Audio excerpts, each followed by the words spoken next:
j'étais en train de défaillir, point de vue physique.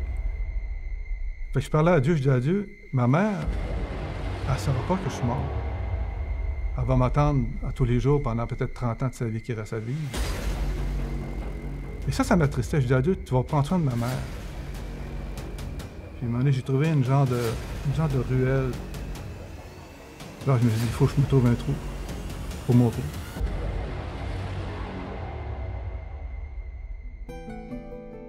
Le sentiment de Dieu m'a toujours habité. Même dans ma tendre enfance, j'ai toujours su que Dieu existait. Et à 16 ans, j'ai dit à mon père que j'allais plus fréquenter son église, que j'allais chercher d'autres choses, parce que je me disais, ça semble être mort, cette religion-là. Si Dieu existait, ça se pouvait pas qu'on reste apathique comme ça, ça se pouvait pas qu'on reste sur le neutre. Il fallait que j'aille voir ailleurs ce que les gens faisaient avec Dieu, parce que je ne le trouvais pas dans mon village, je ne le trouvais pas dans l'église de mes parents. Je me suis focusé sur deux religions qui étaient le bouddhisme et l'hindouisme. Je trouvais que les orientaux, bouddhistes et hindouistes, étaient plus respectueux de Dieu. Passaient plus de temps à prier, à méditer. Et ça m'intéressait beaucoup. Tout devenait secondaire, dans le sens que je me disais, il faut que je trouve Dieu ou que je meure. Je suis arrivé au Portugal au mois de novembre. J'ai traversé une partie de l'Espagne, le Maroc, l'Algérie, la Tunisie, l'Italie, une partie de la France, une partie de l'Allemagne, l'Autriche, la Yougoslavie, la Grèce, la Turquie, l'Iran, l'Afghanistan, le Pakistan. Et après quelques jours, je me suis aperçu que j'avais été contaminé par de l'eau qu'on m'avait donnée à boire et j'ai pogné une maladie que j'ignore le nom, mais que j'avais beaucoup de diarrhée et beaucoup de faiblesse. J'ai décidé d'aller voir une clinique. Il y a un homme qui est sorti d'une pièce, il m'a dit « Bon, est-ce que je peux vous aider? » J'ai dit « Oui. » Il vient t'asseoir. J'ai décrit mes symptômes. Il me dit « Je vais donner un conseil. » Il dit « Quoi? » Il dit « Avec ce que tu as pogné comme maladie, je peux rien faire pour toi. » Il dit « La seule chose que je peux te donner, c'est 3 aspirines, puis retourne en Europe te faire soigner. » Les transports en commun là-bas, c'est quelque chose. C'est rempli de personnes, s'il fait chaud, il n'y a pas de toilette, fait que si je mange, c'est sûr que j'allais faire dans mes culottes. Alors j'ai décidé de jeûner. 2 jours après, j'étais à Peshawar. J'étais dans la rue, je descendais la rue, puis là, je commençais à devenir très, très faible. J'arrêtais à peu près à toutes les 10 minutes de marcher. Et je m'assoyais sur le long d'un mur, en pleine lumière, en plein soleil. Et je disais, qu'est-ce que je fais? Je m'en venais un peu comme comateux. J'étais en train de défaillir, point de vue physique. Là, il m'est venu une idée, que mon père m'avait déjà dit, il dit, un animal, quand ça s'en va pour mourir, ça se trouve un trou, puis ça rentre dans le trou, puis ça meurt. Là, je me suis dit, il faut que je me trouve un trou pour mourir. J'ai trouvé une genre de ruelle. C'était très sombre, je voyais pas l'intérieur. Je dis, ben c'est parfait, c'est la place que je vais aller pour mourir parce que j'en pouvais plus, j'étais rendu trop affaibli. J'étais résigné, je continuais plus. Là, je regarde à ma gauche, je vois quelqu'un dans la porte, dans l'entrée de cette ruelle-là. C'est un accidental comme moi, c'est quelqu'un avec un blue jeans puis un t-shirt.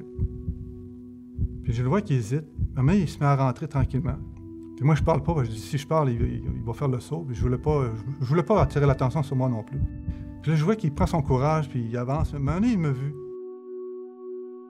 Il dit, qu'est-ce que tu fais là? Puis j'ai dit, je suis malade, ça va pas bien, je suis venu ici pour mourir. Puis il dit, je viens de passer il y a quelques minutes en face de cette ruelle-là. Puis quand je suis arrivé au coin de la rue, il y a quelque chose qui m'arrêtait de marcher. Ça me disait de revenir en arrière. Il dit, j'ai obéi à ce sentiment-là, à cette voix-là que j'entendais. Ça me disait, rentre dans cette ruelle-là. Puis il dit, c'est ce que j'ai fait. Puis là, il dit, je te trouve là. Je suis pressé. Mais il dit, je peux faire quelque chose pour toi. Puis il sort de sa veste un petit flacon en verre brun. Il met dans sa main 12 comprimés. Puis il me dit, tu vas en prendre 2 aujourd'hui. Tu vas en prendre une de tous les jours. Qui va en rester, puis tu vas en prendre une, puis tu vas retourner en Europe. Puis il est parti. Puis moi, ça m'a redonné comme l'espoir de m'en sortir. Puis là, je me disais, Dieu, tu m'aimes beaucoup. J'ai jamais oublié parce que pendant mon retour vers l'Occident, vers l'Europe, je pensais à ce que Dieu m'avait sauvé. Puis je me disais, c'est quand même merveilleux que tu as arrêté quelqu'un sur le bord du chemin, au coin d'une rue. Tu l'avais fait revenir en arrière, qu'il s'est rentré dans une ruelle sombre qu'on ne voyait rien. Puis je pensais à ça, puis je me disais, Dieu, il m'aime. Mais il ne veut pas que je me rende en Inde. Il ne veut pas que je me rende au Népal pour devenir bouddhiste. Et j'avais la certitude que Dieu n'était pas en Orient, en Asie, qu'il était partout. Quand je suis revenu au Québec, je n'avais pas découvert Dieu. Tout ce que je savais, c'est qu'il prenait soin de moi. Sauf qu'il n'avait pas rempli le vide que j'avais. Il fallait que je continue à chercher. Alors j'ai décidé d'aller passer l'hiver en Floride. J'ai ramassé des oranges pendant 1 mois et demi avec des Noirs américains.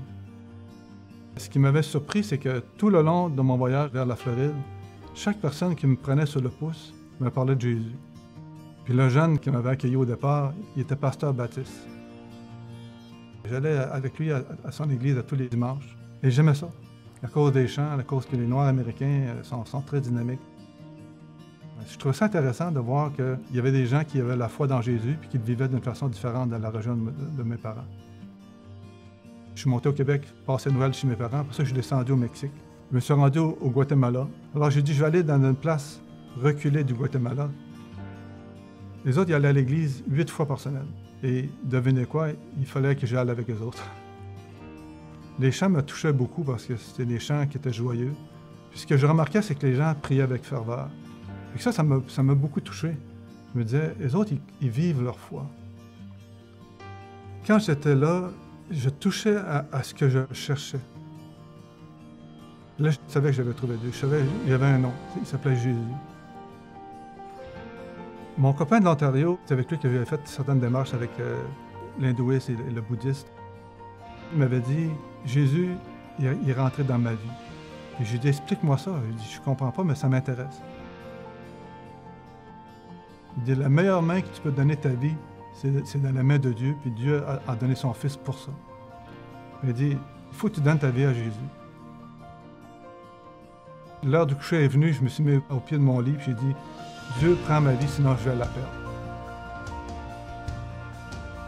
J'ai fait le meilleur choix de ma vie, c'est de donner ma vie à Dieu. Parce que je savais qu'il en prendrait soin. J'ai beaucoup cherché Dieu parce que j'avais un désir dans moi-même de le trouver. Je savais que la vie sans lui, c'était une vie qui n'avait pas de sens. Alors j'ai beaucoup cherché, j'ai beaucoup voyagé, j'ai beaucoup patrouillé la planète à sa recherche. Mais ce que j'ai réalisé, c'est qu'il n'était pas si loin que ça. Il est ici, il est au Québec, il est dans n'importe quelle région du Canada. Tout ce qu'on a à faire, c'est lui demander de se révéler à nous.